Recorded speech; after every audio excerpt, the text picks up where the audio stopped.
പ്രിയമുള്ള എൻ്റെ വിദ്യാർത്ഥിനികളെ എല്ലാവരെയും ഞാൻ ഓൾ കേരള ഡിസ്റ്റൻസ് എഡ്യൂക്കേഷൻ എന്ന് പറയുന്ന നമ്മുടെ സ്ഥാപനത്തിൻ്റെയൊക്കെയുള്ള ഓൺലൈൻ വീഡിയോ ക്ലാസ്സിലേക്ക് സ്വാഗതം ചെയ്യുകയാണ്.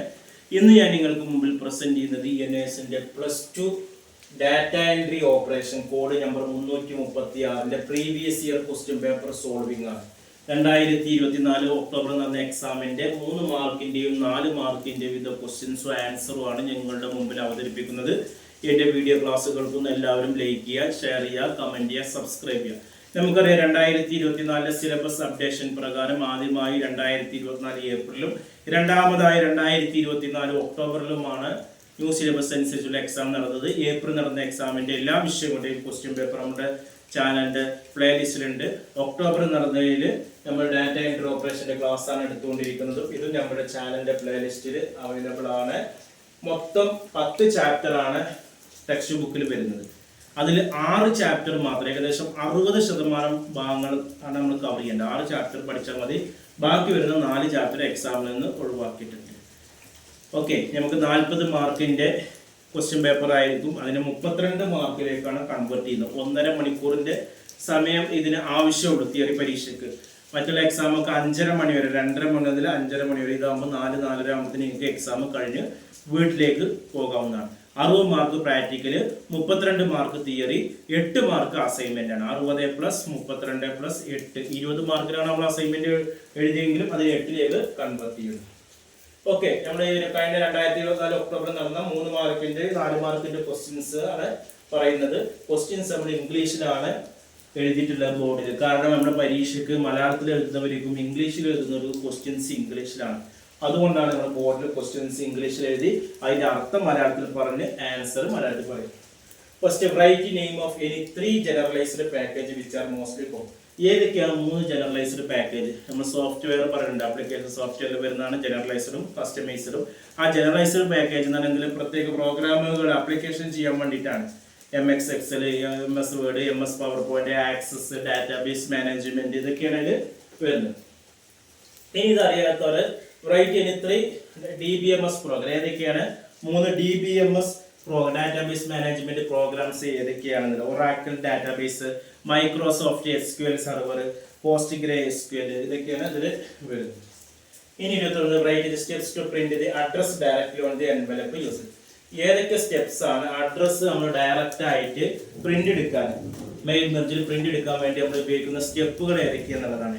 ഇതിന്റെ ആൻസർ നമ്മൾ 5ാമത്തെ ചാപ്റ്ററിൽ വരുന്നുണ്ട്. ഗൈഡിലാണെങ്കിൽ 5ാമത്തെ ചാപ്റ്ററിൽ നമുക്ക് അവസാനത്തെ ക്വസ്റ്റ്യൻസ് ആണ് നമുക്ക് എന്ത് ചെയ്യുന്നത്, മെയിൽ മെർജിന്റെ വരുന്നത്. ഓക്കെ,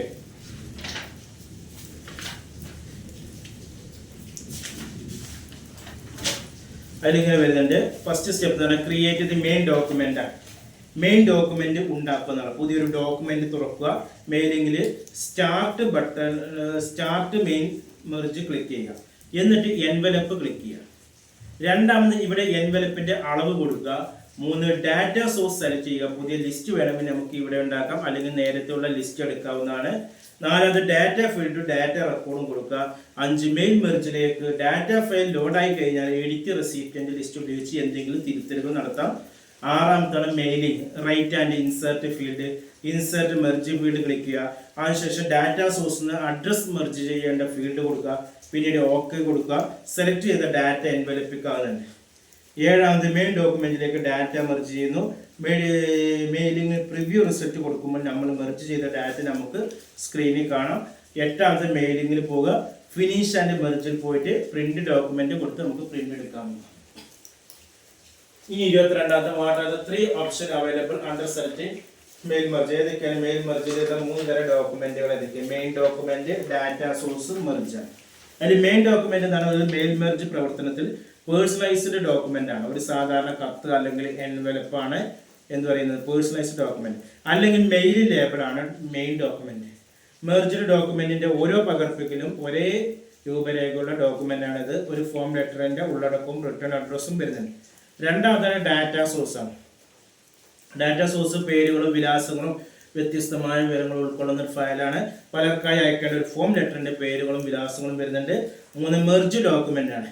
ഒരു മെയിൻ ഡോക്യുമെന്റും ഡാറ്റ സോഴ്സും തമ്മിൽ ലയിക്കുമ്പോഴാണ് മൂന്നാമതൊരു ഡോക്യുമെന്റായി മെർജ് ഡോക്യുമെന്റ് ലഭിക്കുന്നത്. ഇത് സ്ക്രീനിൽ കത്തിനോടൊപ്പം അഡ്രസ്സോട് കൂടി കാണാൻ സാധിക്കുന്നു. കത്തുകൾ അഡ്രസ്സോട് കൂടി പ്രിന്റ് ചെയ്യാനും നമുക്ക് സാധിക്കുന്നുണ്ട് എന്നതാണ് പറയുന്നത്. ഇനി അടുത്ത ചോദ്യമാണ് എക്സ്പാൻഡ് ദി ഓരോന്നും നമ്മൾ വികസിപ്പിച്ച് എഴുതാനാണ് പറയുന്നത്. അതിൽ നിന്ന് നമുക്ക് 3 എണ്ണമാണ് എഴുതാൻ പറഞ്ഞിട്ടുള്ളത്. നമുക്ക് അതിൽ 5 എണ്ണം കൊടുത്തിട്ടുണ്ട്. ആ 5 എണ്ണത്തിൽ നിന്ന് ഇഷ്ടമുള്ള 3 എണ്ണം നമുക്ക് എഴുതിയാൽ മതി. ഓക്കെ,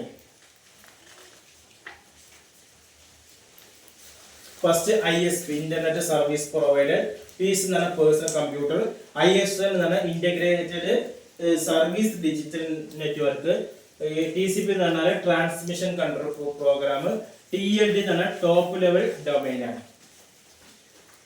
ഈ 24 2 ക്വസ്റ്റ്യൻ 2 എഴുതാം. Define organisation domain water. എന്താണ് ഓർഗനൈസേഷൻ ഡൊമൈൻ? അതിന്റെ എക്സാമ്പിൾ ആണ് 10ാമത്തെ ചാപ്റ്ററിലാണ് ഇതിൽ വരുന്നുണ്ട്. ഡൊമൈൻ നെയിമിന്റെ വ്യത്യസ്ത തരങ്ങളിൽപ്പെട്ടത് ഒന്നാണ് ഓർഗനൈസേഷൻ ഡൊമൈൻ. എന്ന് പറഞ്ഞാൽ ഓരോ ഓർഗനൈസേഷന്റെ കോഡ് തന്നിട്ട് അത് ഏത് ഓർഗനൈസേഷനെ സൂചിപ്പിക്കുന്നു എന്നതാണ്. ഇത് code indicate the type of organization to which belong ആണ്. ഇപ്പൊ AC എന്ന് പറഞ്ഞാൽ അക്കാദമിക് ഇൻസ്റ്റിറ്റ്യൂഷൻ, കോം എന്ന് പറഞ്ഞാൽ കൊമേഴ്സ്യൽ എൻറ്റിറ്റീസ്, എജ് എന്ന് പറഞ്ഞാൽ എഡ്യൂക്കേഷണൽ ഇൻസ്റ്റിറ്റ്യൂഷൻ, GOV എന്ന് പറഞ്ഞാൽ ഗവൺമെന്റ് ഇൻസ്റ്റിറ്റ്യൂഷൻ, നെറ്റ് എന്ന് പറഞ്ഞാൽ നെറ്റ്വർക്ക് റിസോഴ്സസ്, ഓർജിൻ എന്ന് പറഞ്ഞാൽ നോൺ പ്രോഫിറ്റ് ഓർഗനൈസേഷൻ. ഇനി ഇത് തന്നെ വേറെ ചോദ്യം, ഇതിന് 4 മാർക്കിന്റെ ചോദ്യമാണ്. അതിൽ ഈ ഓർഗനൈസേഷൻ ഡൊമൈൻ നെയിം അതിന്റെ ടൈപ്പിന് 2 മാർക്ക്. പിന്നെ അടുത്ത ചോദ്യമാണ് എക്സ്പ്ലെയിൻ ഡൊമൈൻ നെയിം വിത്ത് എക്സ്. എന്താണ് ഡൊമൈൻ നെയിം എന്ന് പറയുന്നത്? ഉദാഹരണ സഹിതം എഴുതാൻ. നിങ്ങളുടെ കമ്പ്യൂട്ടറിൽ നിന്ന് ഇന്റർനെറ്റ് വഴി എന്തെങ്കിലും വീണ്ടെടുക്കണമെങ്കിൽ നമുക്ക് ഡൊമൈൻ നെയിം അല്ലെങ്കിൽ IP അഡ്രസ് അറിയണം.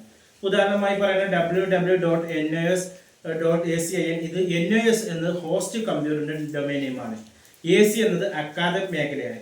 IN എന്ന രാജ്യം, ഓരോ രാജ്യത്തിനും ഓരോ കോഡുണ്ട്. ഇന്ത്യക്കാണ് IN എന്ന് പറയുന്നത്. വലതുവശത്തെ കോഡ് ഒരു രാജ്യത്തെയോ സംഘടനയോ സൂചിപ്പിക്കുന്നു.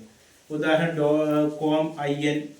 ഓർഗനൈസേഷൻ ഡൊമൈൻ ഏത് തരത്തിലുള്ള ഓർഗനൈസേഷൻ ആണെന്ന് സൂചിപ്പിക്കുന്നു. ഇത്രയാണ് വേണ്ടത്. ഇനി എന്തെങ്കിലും സംശയം ഉണ്ടെങ്കിൽ ചോദിക്കാം. തുടർന്നുള്ള ക്ലാസ്സുകൾ ലഭിക്കാനും ക്വസ്റ്റ്യൻ പേപ്പർ സോൾവ് ലഭിക്കാൻ നമ്മുടെ ചാനൽ സബ്സ്ക്രൈബ് ചെയ്യുക.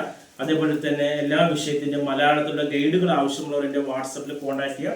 അഡ്മിഷൻ സംബന്ധമായ കാര്യങ്ങൾക്ക് 1 മാസം കൊണ്ട്, 2 മാസം കൊണ്ട്, 3 മാസം കൊണ്ട്, 6 മാസം കൊണ്ട് SSLC+2 ഇന്ത്യയിലെ മുഴുവൻ സ്റ്റേറ്റുകളും നമ്മൾ നൽകുന്നുണ്ട്. അഡ്മിഷൻ എടുക്കുന്ന എല്ലാവർക്കും ഫ്രീ ആയിട്ടുള്ള ടെക്സ്റ്റ് ബുക്കുകൾ, ഗൈഡുകൾ, അസൈൻമെന്റുകൾ, പ്രാക്ടിക്കൽ റെക്കോർഡ് എല്ലാം നൽകുന്നുണ്ട്.